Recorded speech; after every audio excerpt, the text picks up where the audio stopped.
in 100 years, will future generations be able to read data that I write today? Not if you don't rewrite it. What's next for storage technologies? I think fundamentally optical storage. Yeah. Do you think tape is dead? No. Do you think AI is just going to be managing all our archive requirements in the near future? It had reached its design lifetime. Mm-hmm. What will be the go-to medium for archiving in, say, 10 years? I can't give you a one-word answer to that question. Okay. My guest today is Mark Broadbent, CTO of XenData, a company that's been at the forefront of archiving for a number of decades. Mark, it's a pleasure to have you in our studio. It's a great pleasure to be here with you, Nick. Great. Well, this is a really interesting topic. It's LTO, and archiving is something that's important to me, and I'm sure important to you. But before we get going, I'm going to hit you with a few quick-fire questions just to help set the scene for our viewers. So if you can keep your answers to one word, and let's see how we go. Okay. Is 321 data protection important for archives? Yes. Do you think tape is dead? No. What will be the go-to medium for archiving in, say, 10 years? I think it depends. I can't give you a one-word answer to that question. Okay, we'll come back.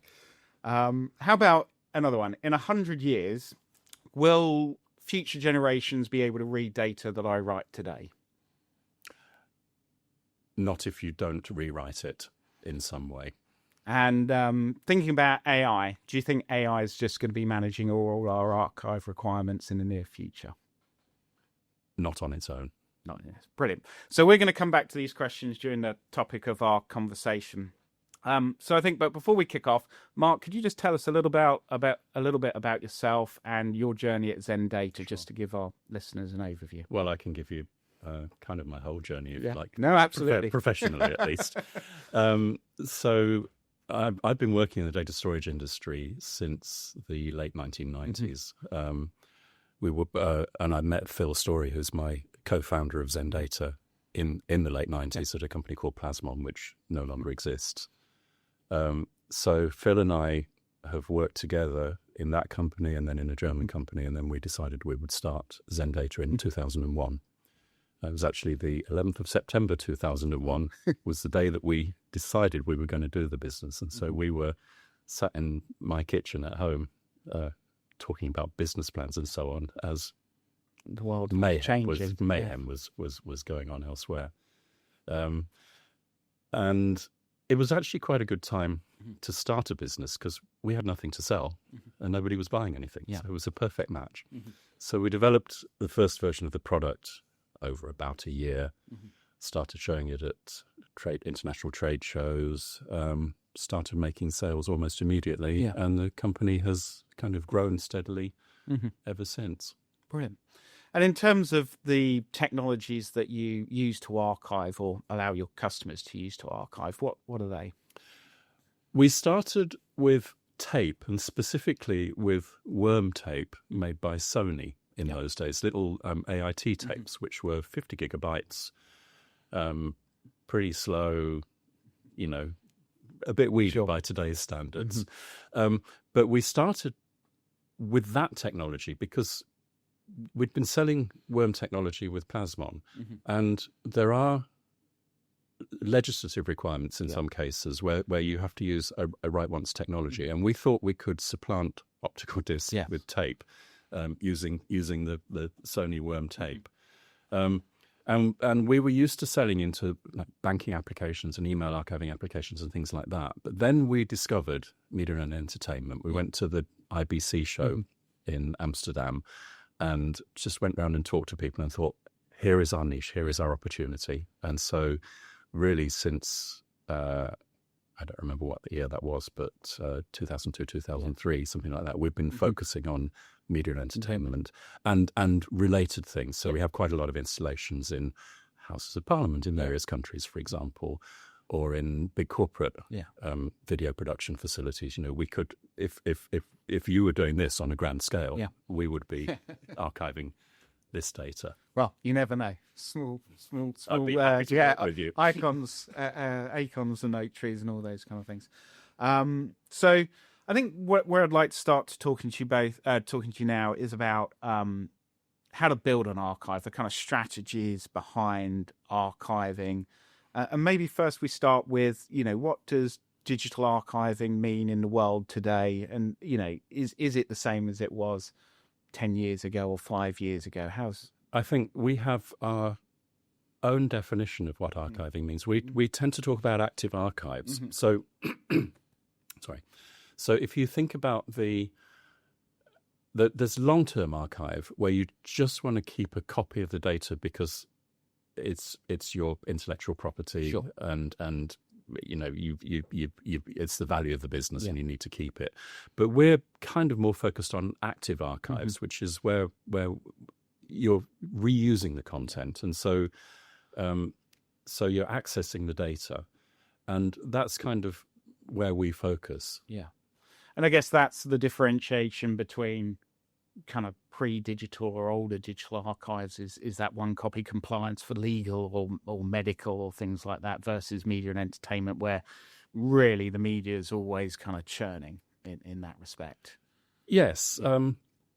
With medical records, there are different environments, actually. So in some cases, you have to keep data for the lifetime of the patient. But actually, in many cases, it's not relevant for the lifetime of the patient because something like an echocardiogram, for example, changes over time. So there's no point in looking at a 15-year-old. Me 15 years ago, my heart is in a very different state now, probably. Yeah. With media and entertainment, an organization has a history that goes back to the foundation of that organization. And a lot of it will, if it's an older organization, a lot of it will have been shot on, maybe even acetate film. Yeah. Most people now have transcribed that into some form of digital storage. New digital negative kind of thing. Essentially, yes. And got as much, and sometimes it's you've only had one go at that. Yeah. So today we're talking, I think, almost entirely about digital archiving of data files. Okay. And when customers come to you and they're considering building out these active archives, primarily for media or other markets, obviously, if we've talked about XenData, you support disk, you support tape, and you support cloud. How do you and optical? Oh, and optical. Sorry, and I am going to come back to that in a minute. How does a customer navigate the treacherous waters, if you will, of what technology to choose, or is that really a tape vendor will say you have to use tape, the cloud vendor will say you have to use cloud, and never the two will meet. But obviously, really, there's a compromise and there's a right tool for different parts of the job. Yeah, and so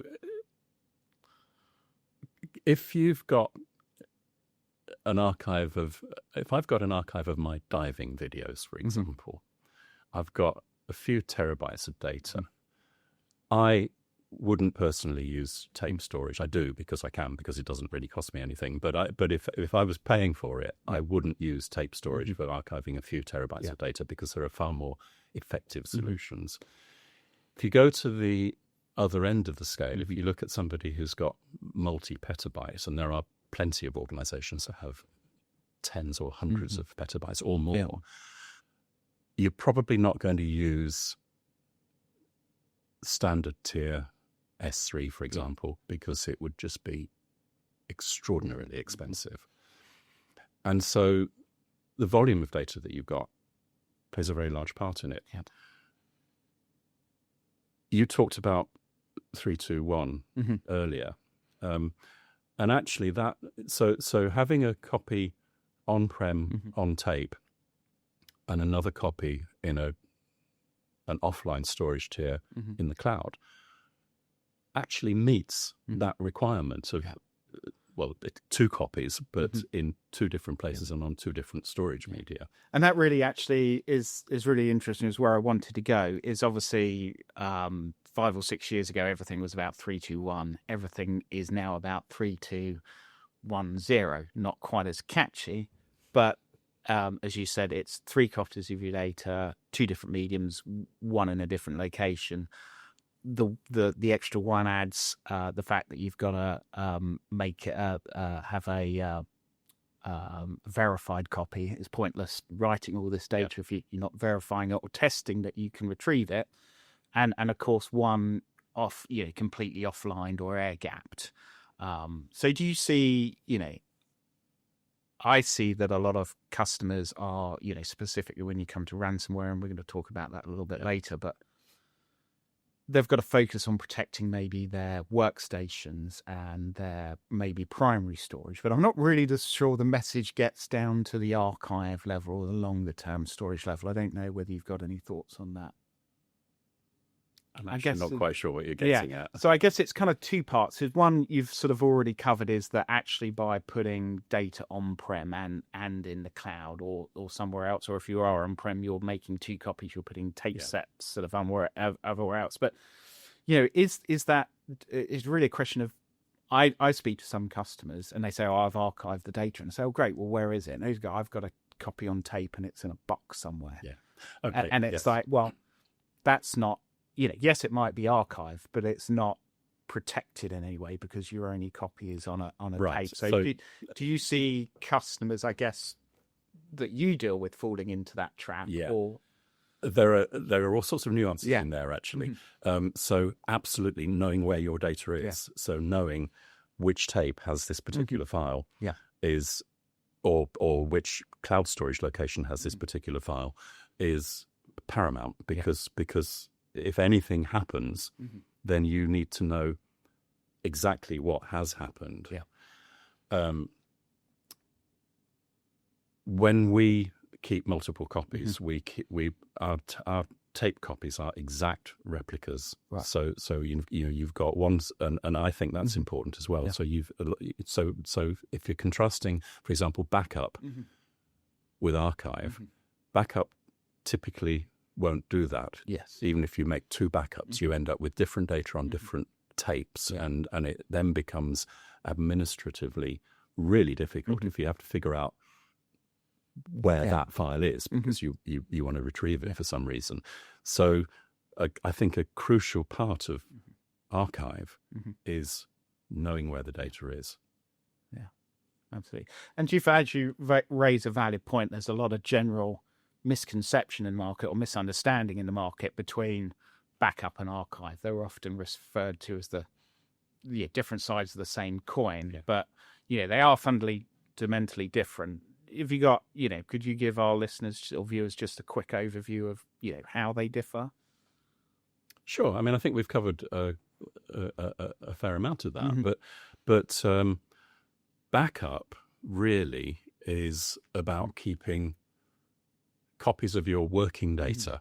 So you back up your laptop, you back up your servers, primary storage, etc. And you in a media and entertainment industry, maybe you back up your edit storage, for example.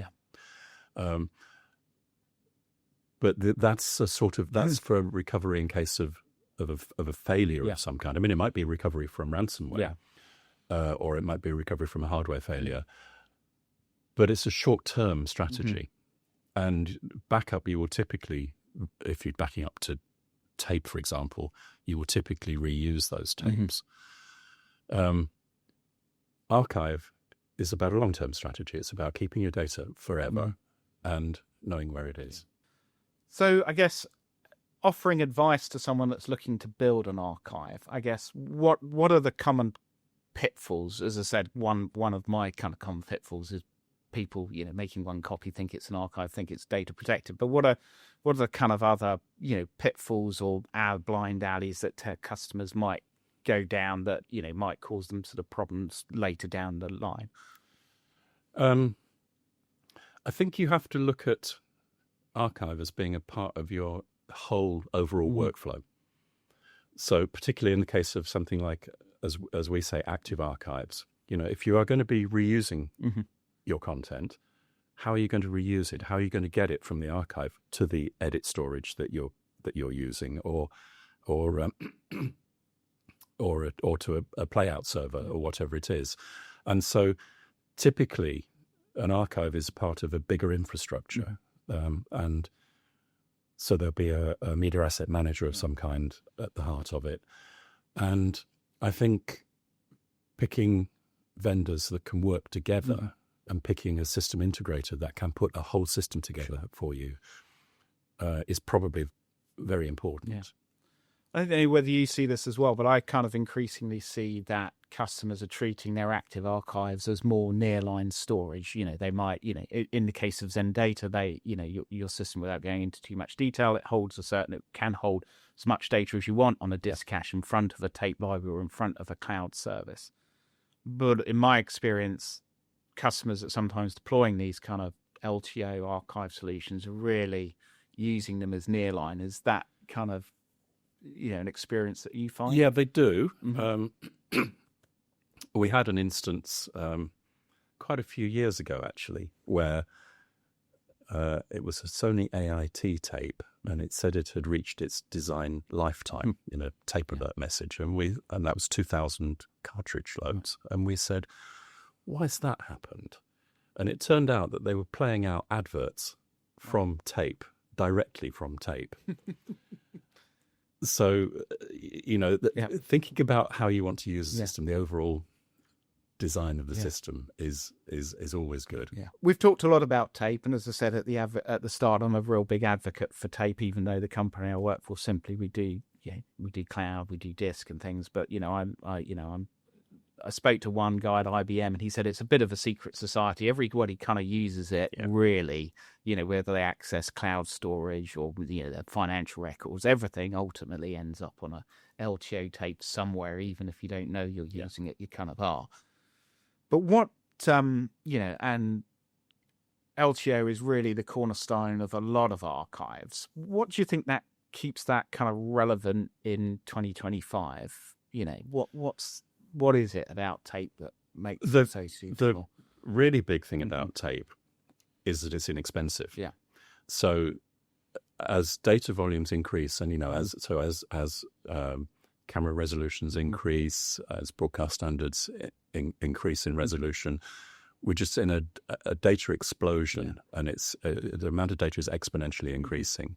And because tape is the lowest cost method of storing data, that's what keeps it relevant. Yeah. The consortium's just announced LTA 10, so we're now up to 30 terabytes native on a cartridge. So I guess if customers are thinking about it, you can add in extra capacity. And I know certainly in the case of kind of XenData, you're not a capacity model license model, are you? No, our license models are very straightforward. Actually, we fundamentally we charge by the amount of hardware that we're controlling. So it would be, sort of going from a single tape drive or a single optic drive or whatever up to a 10,000 slot tape library. Yeah. There's a kind of increase in the licensing costs across that. And the other thing that I think LTO does well, and I guess another common misconception, people think it's slow. But obviously, if you've got your library on premise, then you've actually got quite a lot of bandwidth, back to your MAN or to your applications, and probably much faster than a connection to the cloud. Yes, it depends what you're doing, of course. But again, if you look at media and entertainment type archives, big files, an LTO 10, we've been testing an LTO 10 drive, as I know you're very well aware, and that can transfer 400 megabytes a second to or from the tape. Yeah. So the slowness comes from the fact that if you're in a robotic library, you have to move the tape from a slot to a drive, and then you have to wind it to the right point on the tape before you start transferring data. Now, there's probably in any kind of active archive, more data is archived than restored. And when you're archiving, you're always writing to the end of the tape. So archiving, if you can get the data coming into the system at 400 megabytes a second or more, then you can keep the tape drive fully occupied, and you will get through a phenomenal amount of data in a day. For most organizations, for archiving, a single tape drive is enough. Yeah.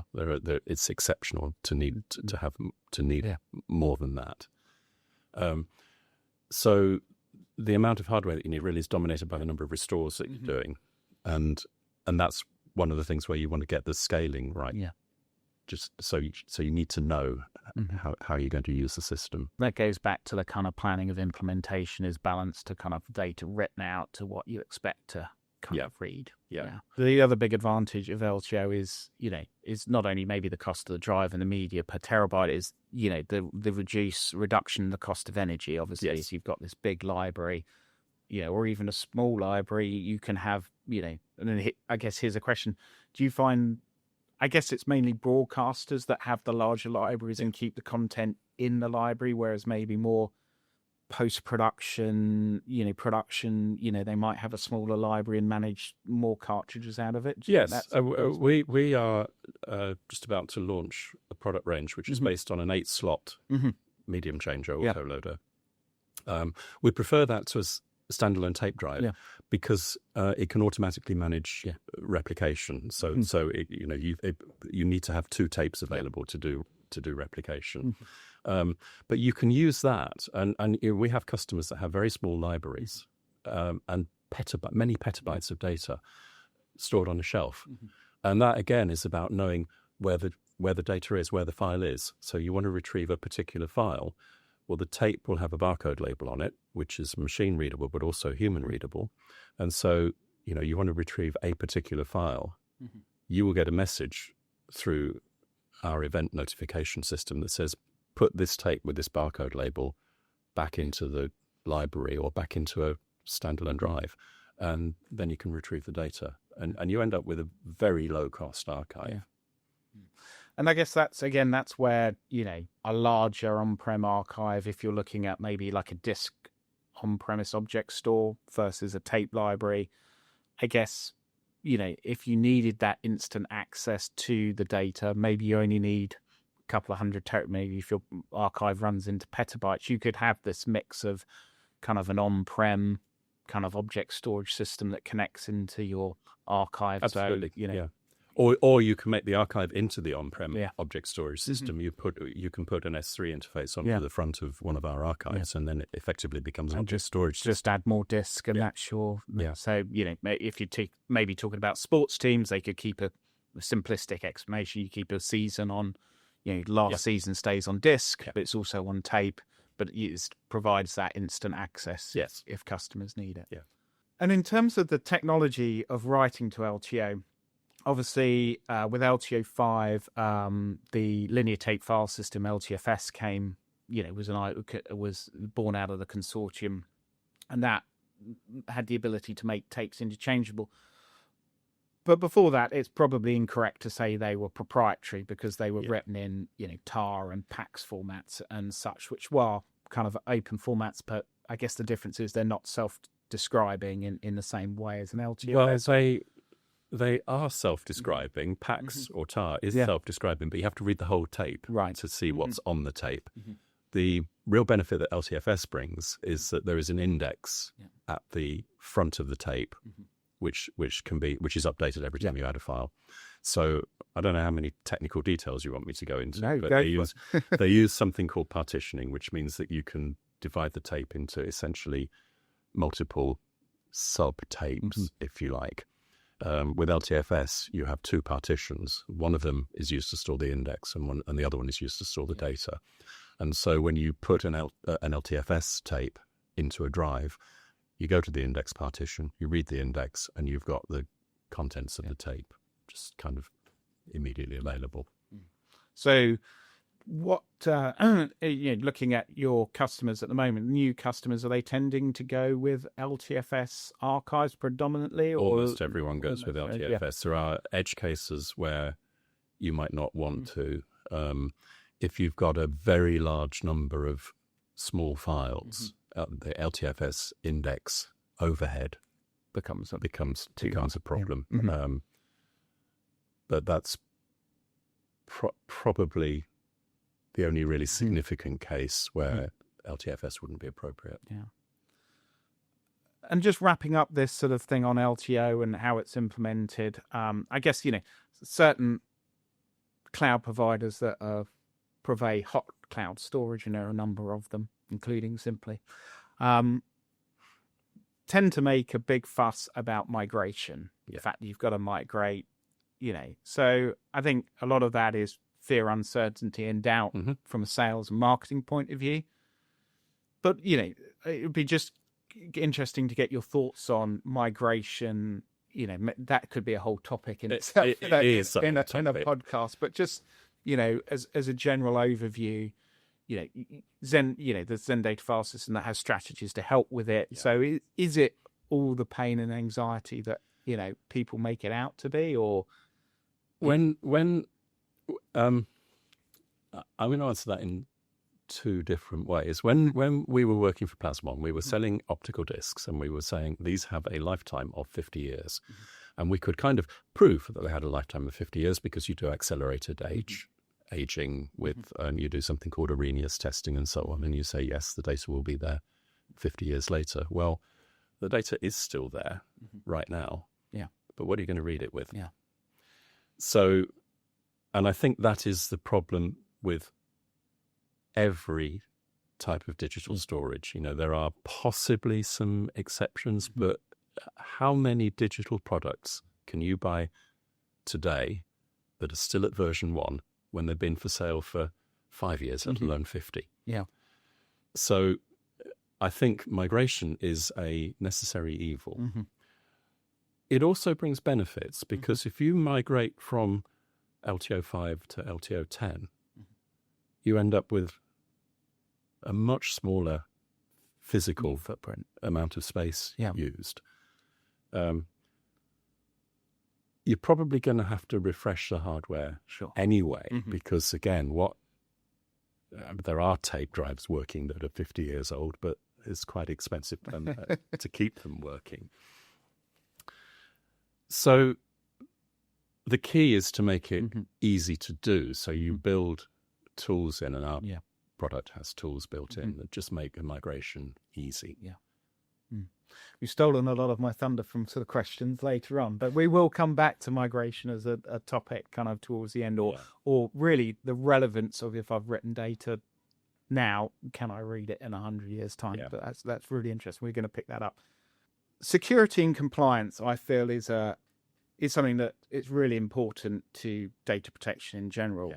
Again, I think traditionally in the media environment, maybe pre the Sony hack, obviously that was a long time ago, but that was a real wake-up call in the industry that everyone used the password :1 or left workstations unlocked, and there's really nothing to stop anybody getting access. Obviously, times have changed, and that's sort of moved on. But, do you feel that media and entertainment companies, small to large, are really taking that kind of ransomware threat seriously, or do they think, well, it's not going to be me? I know XenData published an article. We were chatting about this a few weeks ago on LinkedIn that you guys put out an article, about ransomware. How was that received? And, So Phil published a blog about ransomware and about our approach to ransomware. He's got, I don't know how many LinkedIn followers he's got, but it's like in many, many hundreds. Half of them read it. Yeah. Half of his entire population on LinkedIn read that blog. Yeah. We've never seen that before. We have probably at least 3 times a month, and sometimes more than that, one of our customers will experience a ransomware attack.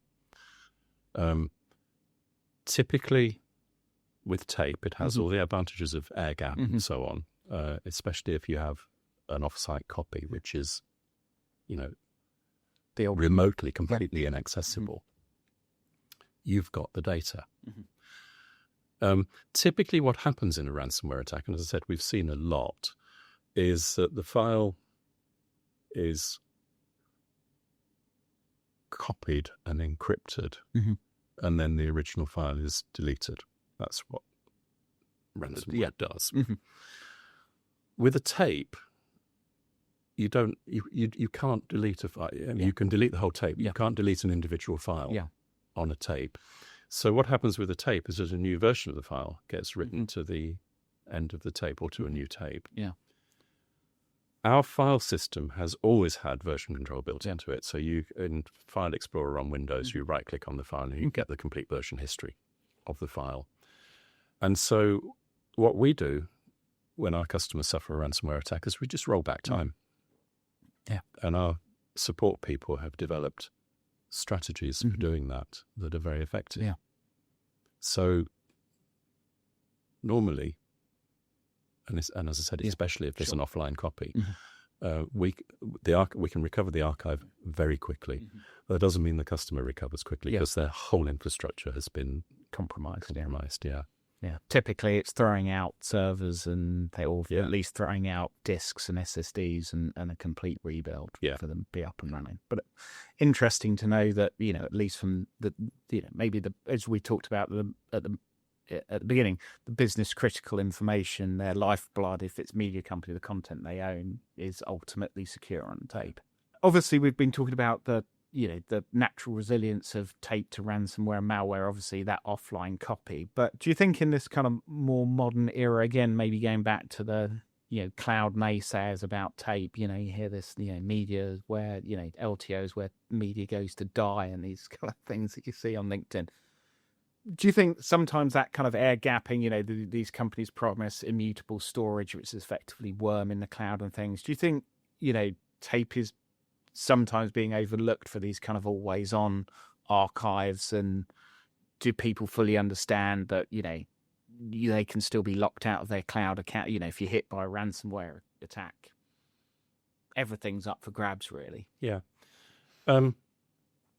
Well, if you're storing data in the cloud, ultimately you are storing it on tape as well, because there is a copy on tape, and if you look at things like the Glacier type or the Microsoft archival tier, they have characteristics that look very like tape. I'm not saying I know how they do it, but ultimately that $1 a terabyte is only achievable on tape. Yes. And maybe this isn't so much for, we've been largely talking about media and entertainment, but compliance. And obviously we're talking about medical records and maybe financial data, these kind of things. So in archiving, I guess you have to consider in these sort of situations who has access to the data. Yes. Like with any primary storage, equally important for your archival storage. And I guess secondly is, if you're looking at medical data, maybe your echocardiogram, it's not relevant anymore. How do you ensure that if you're going to delete it, that it's safely deleted? Audit processes and things like that. Tape is a timeline. A tape is a timeline. A file gets written, a file gets written, a file gets written, a file gets written. If you and so all the data on that tape, depending on how much data you've got, all the data on that tape is from about the same time. So when you get to your 7-year deadline or whatever it is, destroy the tape. You've destroyed the data. And that's pretty simple to do. Yeah. Okay.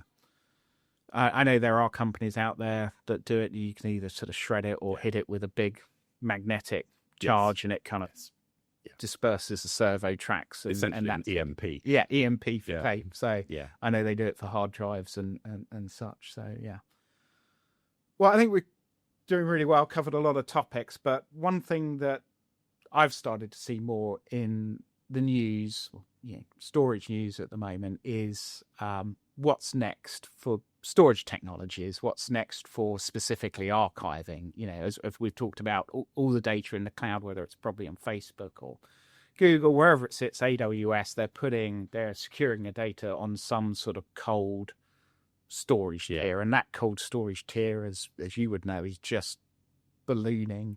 And I guess even generative AI is, our friend in this case, even churning out even more media to be archived. You mentioned, obviously, you worked at Plasmon, which were, leading an optical charge back in the late 90s and into 2000s. Obviously, they're no longer around. Sony had an optical archive system, which I know you said you guys support and are still customers using. What do you think, in that Blu-ray, for want of a better word, that Blu-ray type disc, do you think that's kind of dead now? Do you think there's, I don't see any kind of commercial haven't seen really anything. There's different glass technologies, and we'll go on to talk about that. But that kind of compact disc DVD, I think Blu-ray the type DVD format. type, so the DVD type storage, if you want to call it that, Blu-ray type storage, it's individual discs, however they're packaged. You get multiple discs in one cartridge. Yeah. But the fact that you've got multiple discs it's a cartridge-based system means that it has, the disadvantage of tape in terms of it's not instantly accessible. It struggles to be as quick as tape or to be as inexpensive as tape. Just because I don't really know fundamentally why, but that's just an observation. Could never really hit the performance, never get to the kind of capacity, although they did have the advantage of this, 100-year, 50-year, blah, blah, blah. If you can find a drive to put it in. Indeed, if you can find a drive to putting in. And that kind of brings us on to maybe some more challenges that, I'm going to talk about. Cerebyte, I think is how it's called.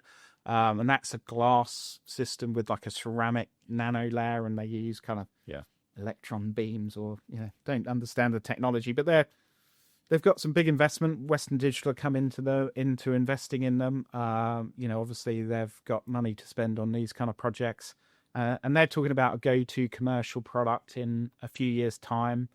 And being able to store data for thousands of years. But it kind of strikes me for that and the Project Silica, which is kind of a Microsoft. I've heard it kind of dubbed the Superman crystal, kind of, a crystal in a thing and read your data. Again, I think they use lasers as opposed to, ceramics and electron beams, but, broadly the same type of concept of we can store your data for thousands of years sort of type product. Yes. So there's what you're talking about there is a range of essentially optical products. So holographic based or something like that. Yeah. I think, talking about that where those guys are going is this kind of write once, read in 10,000, 5,000 years, which obviously we're going to come back and talk about. Yeah. How do you read it? Yeah. But it kind of strikes me for those guys, is how would they, that all the automation has to be built from scratch, I guess. And I guess they have to do that. You're going to have a Project Silica. Unless you make it look like a tape. Yeah. Which is what exactly the next company I'm going to talk about is a UK company called HoloMem, and that, as I understand it from their website, is exactly what they've done. Is they've got a polymer, they're writing on a tape, and that tape is the same format as an LTO cartridge, and I believe they're planning to build drives which could just be used to replace LTO drives in a library. Yes. So hopefully, it'll support partitioning. Yeah. And hopefully, you'll be able to write to it with LTFS, for example.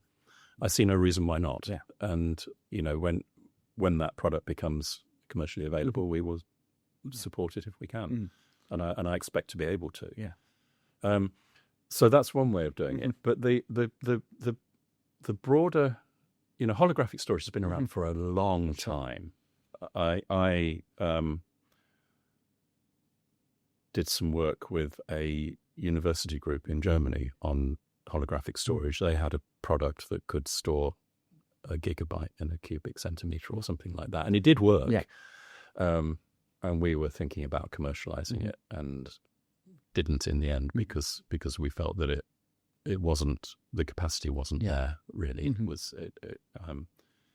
so, as you said, a lot of big companies are putting a lot of money into, I think, fundamentally optical storage. Yeah. And I kind of, that's fine with me because just being able to store however much data in however much volume does not give you an archive. Yeah.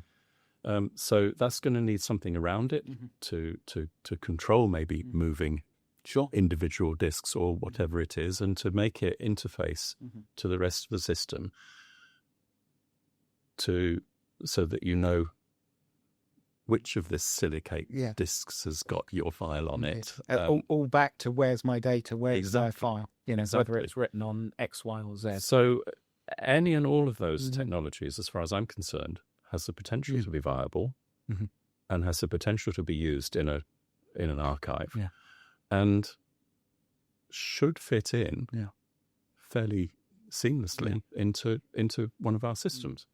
But and the best strategy for them would be, if you were giving them advice, would be to kind of emulate LTA, because that's just, and that's probably also where Sony maybe maybe had trouble, is that, their interface was different, and had to be specifically coded for, maybe more difficult to adopt.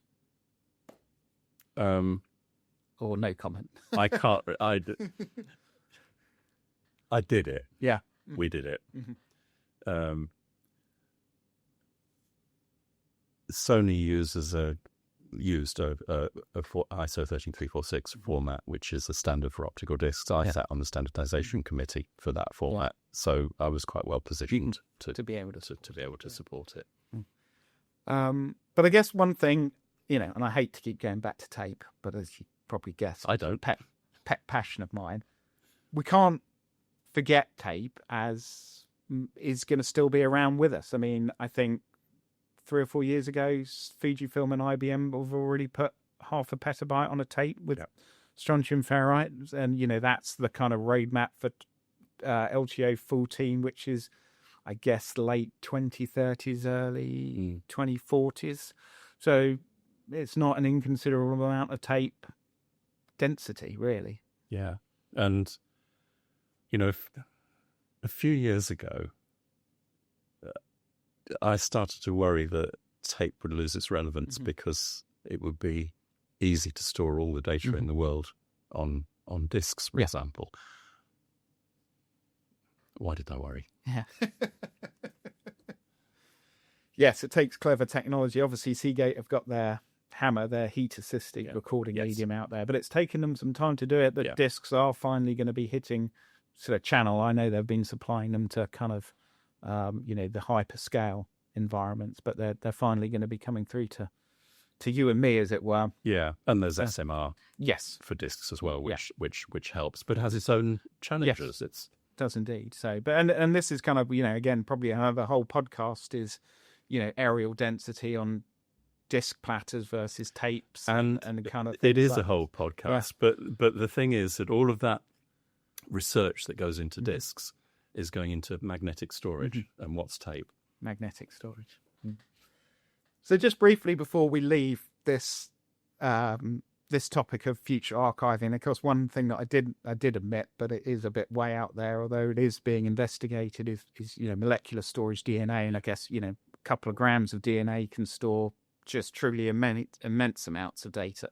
But I guess that's very specific use cases. My cells has got about well, isn't it? Yeah. So. But I was talking to a guy at IBM, and this is about, can I read my data in 100 years? And he gave an example of the state-of-the-art digital storage from IBM in 1928 was a punch card. Yes. It had 80 characters, about 80 bytes. I programmed using them. Oh, you programmed using them. Okay. He said that by 1959, 1960, the U.S. National Archive, or a section, had around 20 million of those cards stored, and I think they're still stored today. And that's, I think, if my maths is right, about 1.6 gig. So it's warehouse think Indiana Jones, that kind of thing. And this comes back to the relevance of, can you even read a punch card? And if you could read the punch card, what's the point of reading? And can you understand what's written on it? Can you understand what's written on it, and what's the point of the data? And this comes back to, and you've kind of, as I said, you'd sort of stolen my sort of finish to this part of the section, was migration is really the key. It doesn't matter whether you're writing in the cloud or on tape or optical.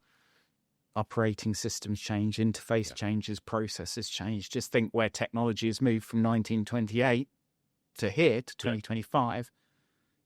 Migration is, dare I say it, a necessary evil or whatever word is, you have to migrate to keep your data and make sure your data remains relevant. Yes.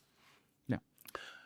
And the other thing you have to do is make sure that your data is stored in, and this usually does happen, but it's stored in a standardized format. Yeah. So there's no point in being able to retrieve the file if you don't understand the contents of the file, or if it is so proprietary that, the company that existed 200 years ago but doesn't anymore. Standards. Yeah, absolutely. Well, we're kind of drawing towards the end, but I can't probably finish up without talking about the multi-billion-dollar elephant in the room, which is AI. And I'm sure your customers are already using it or thinking about implementing it. Of course, in media and entertainment, it's been implemented in some form for a while. Yes. Taking away kind of laborious tasks like tagging and, aiding like facial recognition, object recognition, speech to text, all those kind of things. I know, there are applications out there now that will help with slots, shot selections and even kind of creating timelines. So I guess as a rough percentage, how many out of your customers, what sort of percentage are either using AI or actively, looking at implementing? I think they're active. They're actively looking at it. I think they're using it, I would say, on a fairly small scale at the moment. There are challenges. So, for example, you can imagine wanting to extract metadata from an archive. That's so that it opens up the opportunity to search more effectively. Yeah. So, face extraction, face recognition is absolutely a way of doing that. You can put a name to a face and associate that with a particular file. Speech to text is another application because once you've got text, you can search on it. But the challenges are things like, speech to text is 98% accurate. But the problem is that the bits where it's not accurate are the bits that you're really interested in. Yeah. Because they're the unusual words. They're the place names for a local TV station or something like that. And so there is ongoing work, and we are doing some work ourselves in this area to try and figure out how to use it most effectively. And I guess you probably have the situation is that maybe even early adopters of AI and they're running facial recognition, are running some sort of language model against their archive already or about to, in 3 or 4 years' time with the change in AI, it's probably going to have to pull that data back and do it again. Or you might be able to, I don't know what the correct word is, scrape or, find more nuanced data that you didn't know. Well, with some of our more recent systems, we are producing low-resolution copies of video data as the data is being ingested.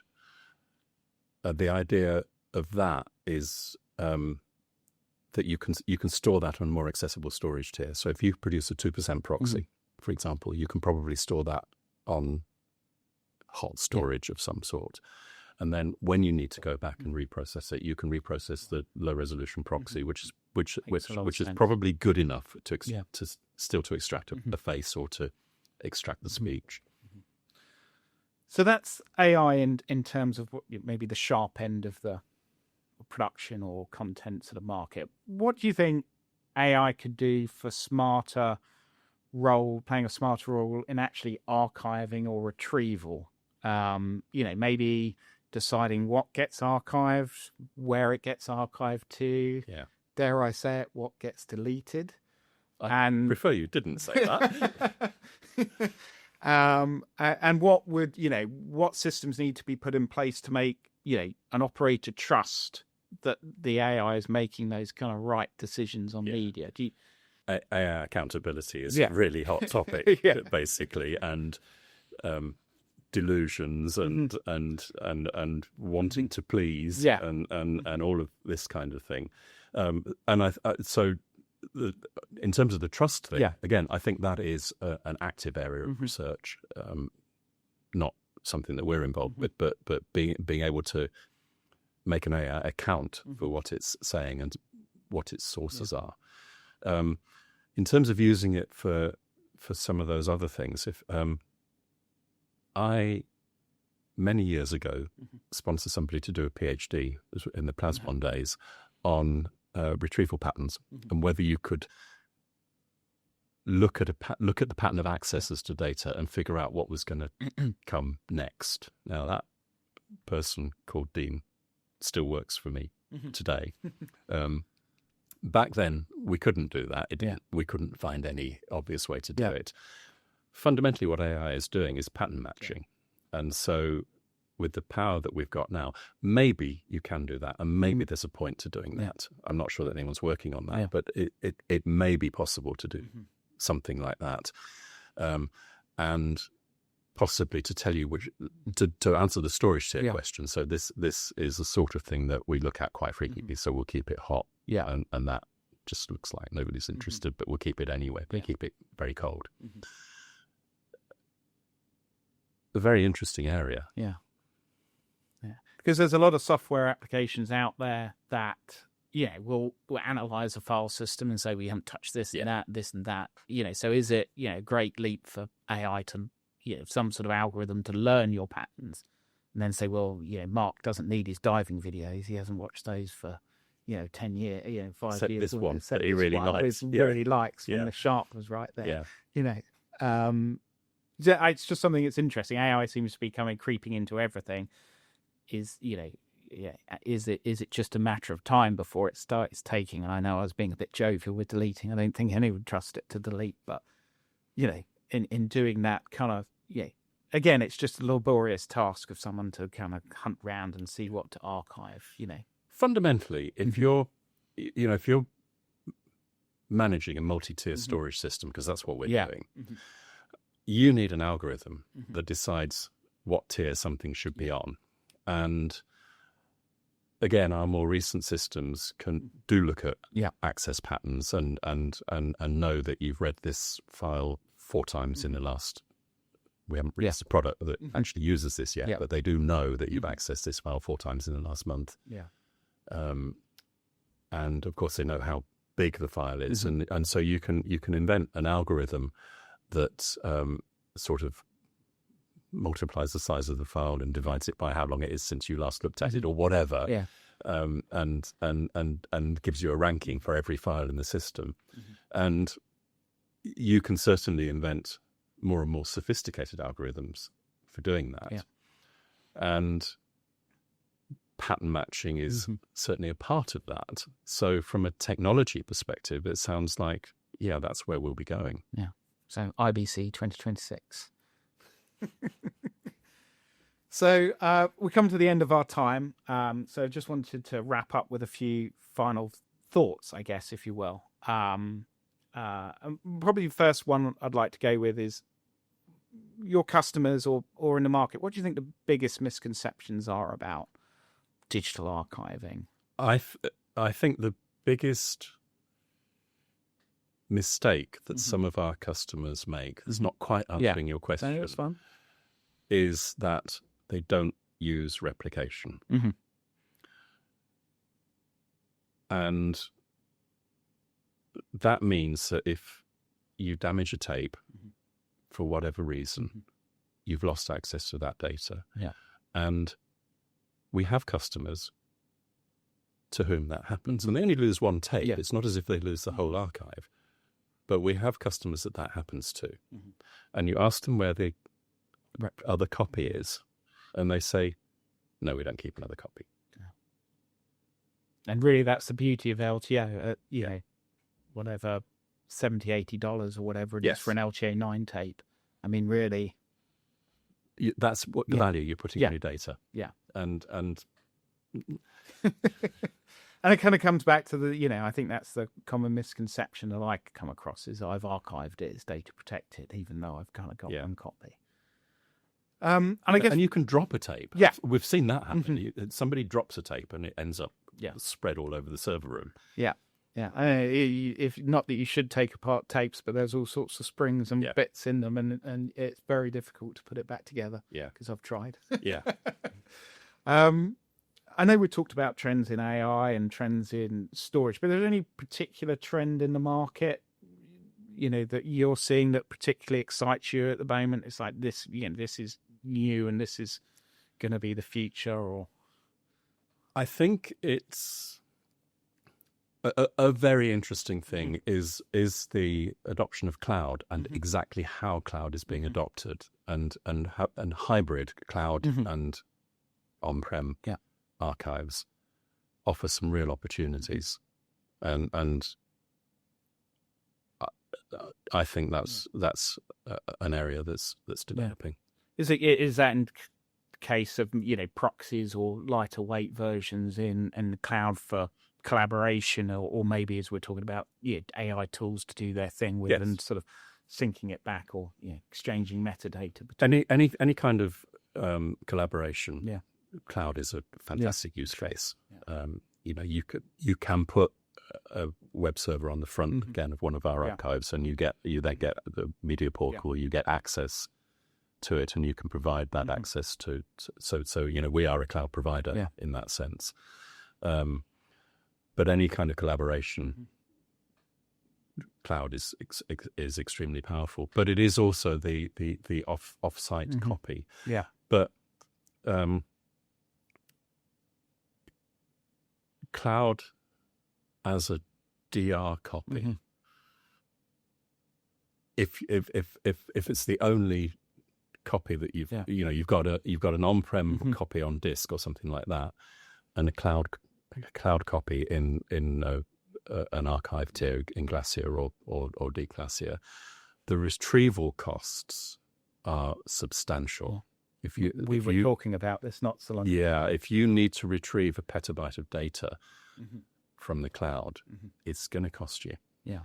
No, not only just a petabyte, even a few terabytes can get expensive. A tape's worth, yeah, you can probably afford. Yeah.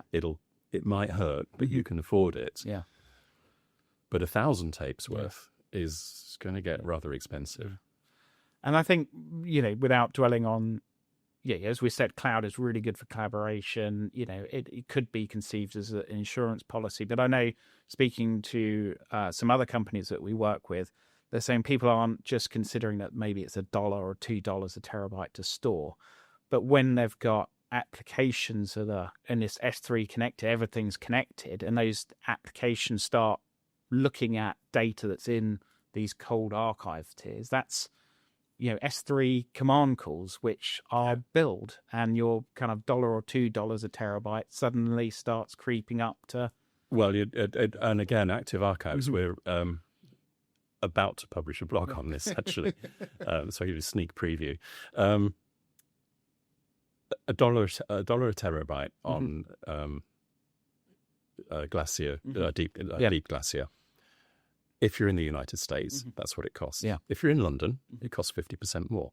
If you're in Singapore, it costs twice as much. Yeah. If you're in Sao Paulo, it costs 4 times as much. So location. But if you then want to retrieve 10% of your archive a month, which is an active archive, your costs, again, depending on region, your costs increase quite substantially. Yeah. So, and it's very difficult. You get surprises with cloud pricing. Constantly, people get surprises. You didn't know that there was an egress charge, for example, because it's on a different part of the price list, or as you said, API calls. Yeah. Now, typically with large files, the number of API calls isn't that high compared with the storage cost, but there are a lot of unexpected charges. And you're looking at the bill, and there's not really any way to kind of work out what's going on. Yeah, exactly. Yeah. So let's wrap up by going back to our quickfire questions at the start. So 321 data protection, absolutely relevant. Do you think tape is dead? No, it's not. You stumbled on this one, or let's say you stumbled, but can I push you for an answer on what will be the go-to medium for archiving in 10 years? If I had a big archive, it would be tape. Yeah, tape. And we were talking about, I was a little bit unfair, the 100-year archive. We've kind of covered that. And AI might be managing our archives in 2026 at IBC4C. Mark, it's been an absolute pleasure to have you here. It's been great to be here, really. And I hope to have you back soon, because I think there's many more topics we can discuss. Yeah. Great. Perfect.